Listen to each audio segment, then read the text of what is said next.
Hey guys, in this video I will show you how you can fix a VAN9003 error on your PC. So without further ado, let's get started.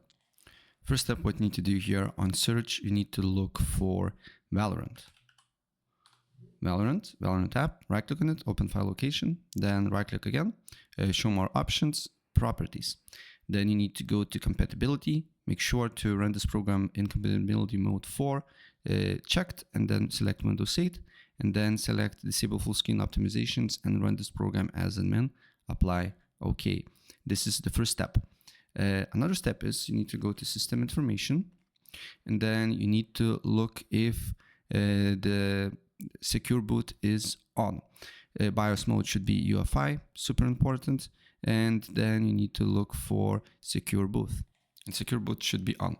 Next step, what you need to do here, you need to enter BIOS, and to do so you need to go to settings, then you need to go to Windows Update, then you need to go to advanced options, and then you need to go to here recovery, and then select advanced startup and restart your PC.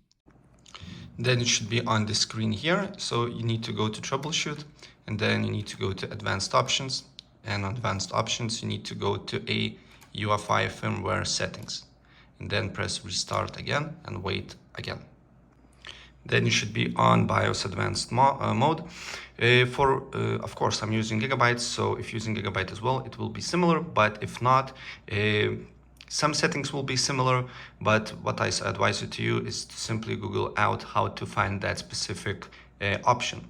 For me, on gigabyte, I just need to go to a boot option, then I need to go to secure boot, and then I need to select secure boot mode here, custom, and this button now not grayed out, and then I can enable secure boot here. And after that, I just need to save settings and exit, and your game will work. So yeah, that's basically it. And if I help you out, please press like.